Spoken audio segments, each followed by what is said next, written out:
Bonjour à tous.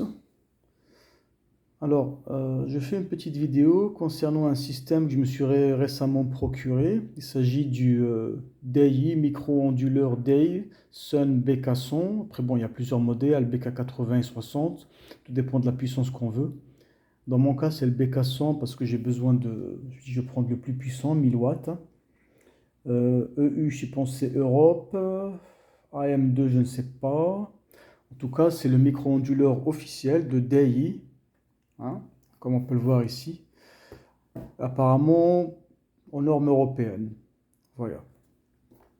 Alors, au dos de la boîte, qu'est-ce qu'on a? On a la même chose, sauf ce qu'on a en plus, ça va être le QR code à scanner pour identifier le système au niveau du cloud. On verra ça plus tard, lorsque je ferai l'installation. Alors là, je l'ai caché, hein, pour pas le laisser se balader sur Internet. Mais c'est bien de garder la boîte ou de décoller à la limite décoller juste le sticker et le garder quelque part pour ne pas le perdre.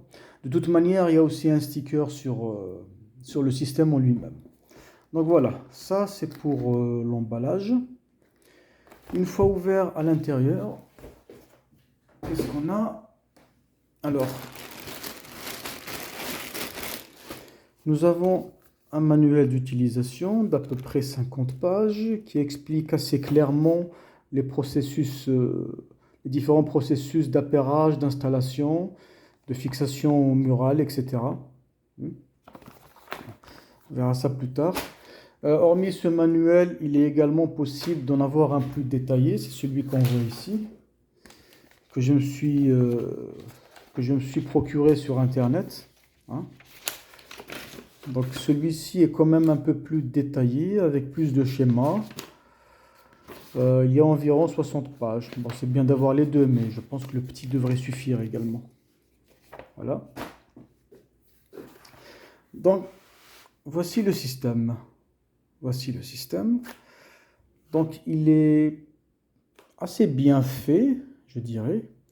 La finition est de très bonne qualité, même, j'allais dire d'assez bonne, mais elle est de très bonne qualité, moi je trouve. Ici, on a le QR code pour ajouter l'instrument, on peut ajouter l'appareil sur le cloud. Donc je l'ai caché, c'est le numéro de série. On voit qu'on a les DC ici, il y en a DC1, DC2, ça c'est pour les entrées batterie.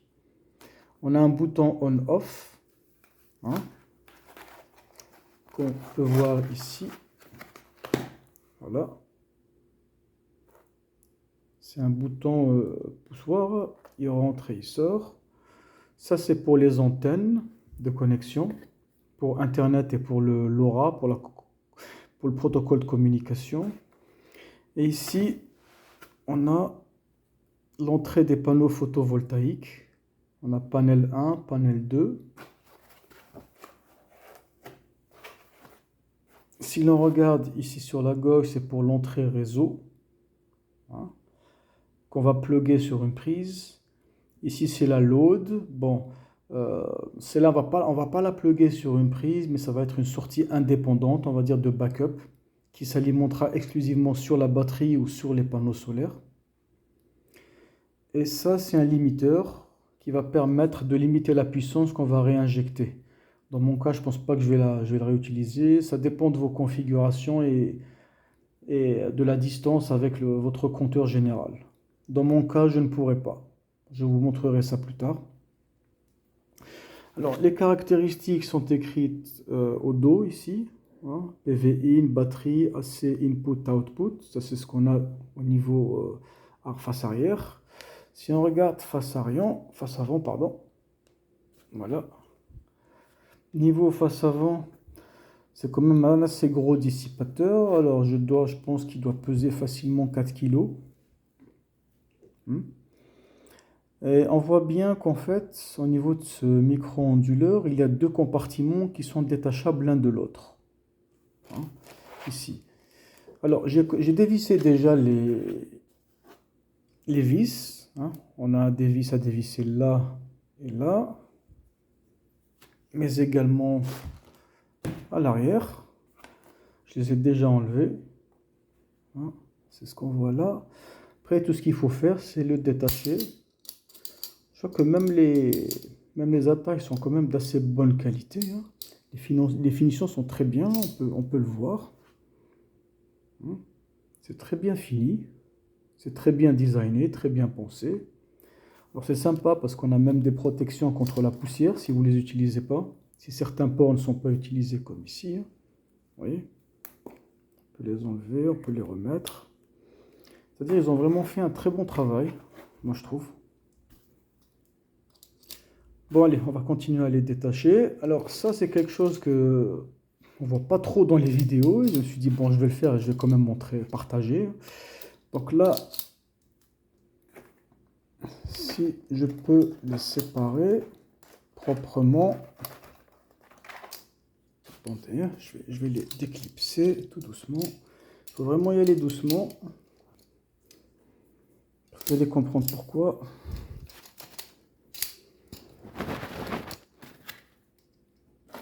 Hop là, j'y suis presque. Voilà. Très bien. Voilà. Donc on a cette partie-là, hein, avec les différentes entrées, panneaux solaires et sortie réseau, charge et le limiteur de puissance, hein. Je vais le mettre là.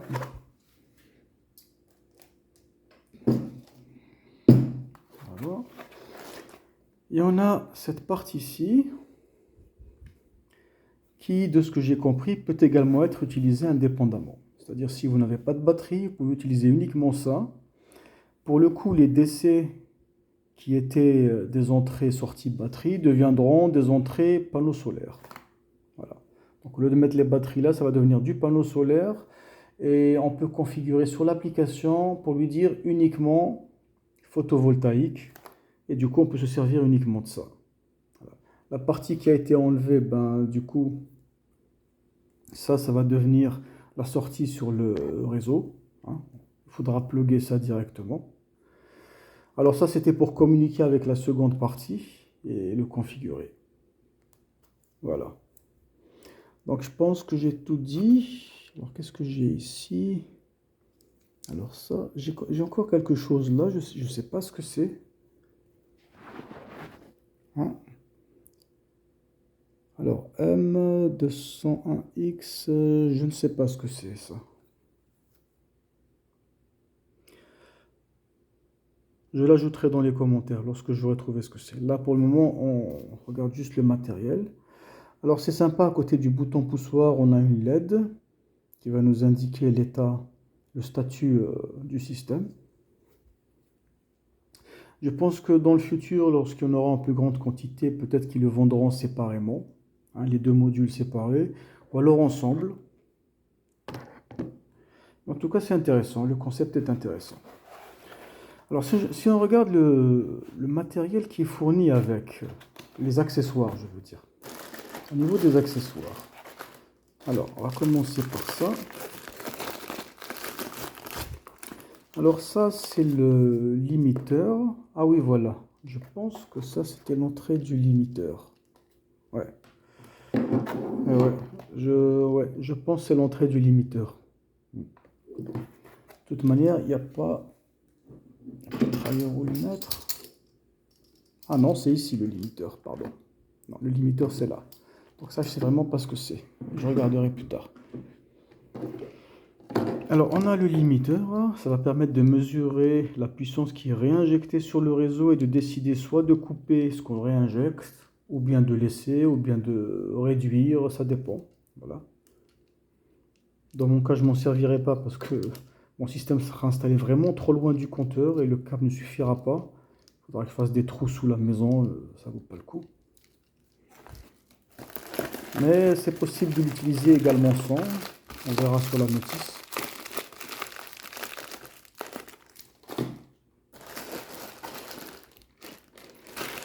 Ici, alors qu'est-ce qu'on a?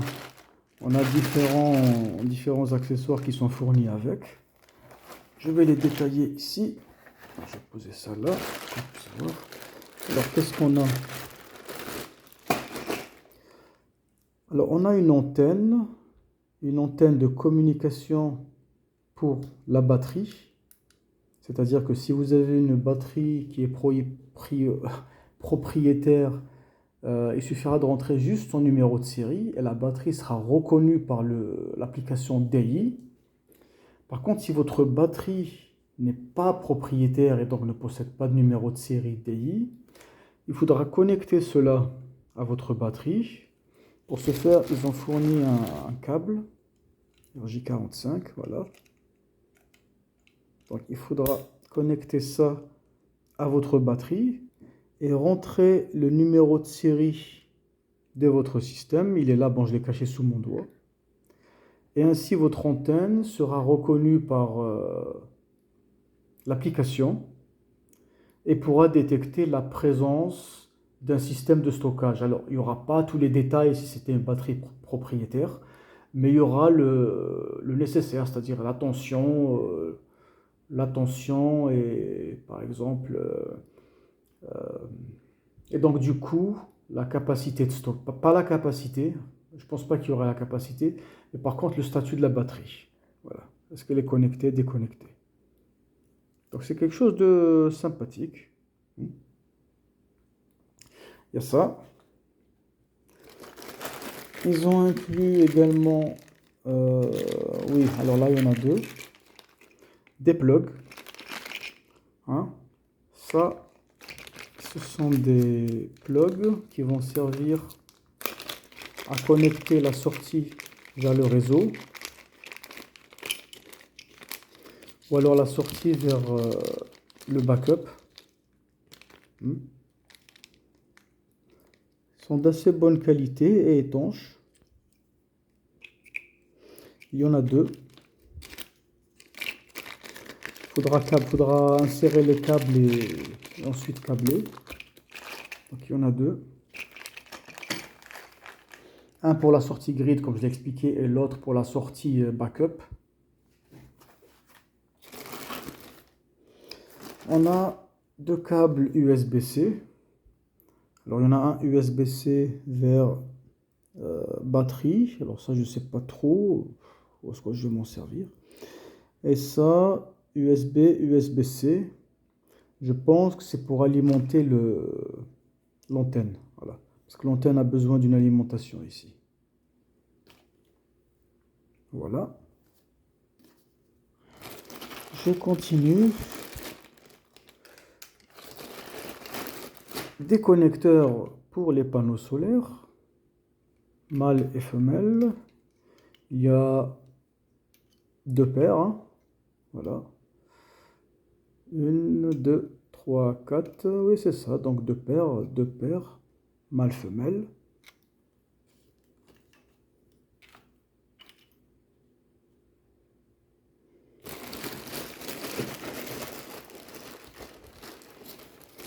Également, ça c'est pour la connexion de la batterie. Ils ont mis la couleur en gris. Hein. Voilà. Et pour le montage de ces connecteurs, ils ont rajouté les embouts métalliques à monter soi-même. Mâle, femelle, voilà. Il y en a 3. Bon, le compte y est.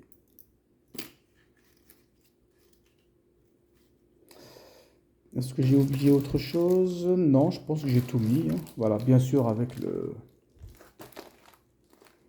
limiteur de puissance. Alors parfois il y a une option également qu'on peut rajouter, c'est le limiteur de puissance mais avec Wi-Fi. Dans mon cas, bon, est-ce que ça vaut le coup de débourser pour ça? Je ne sais pas. Pour le moment, on va juste faire des tests et voir ce que ça donne. Donc le manuel est assez clair. Hein, le manuel est plutôt assez clair. Donc il détaille bien chaque pièce, à quoi elle correspond. Hein.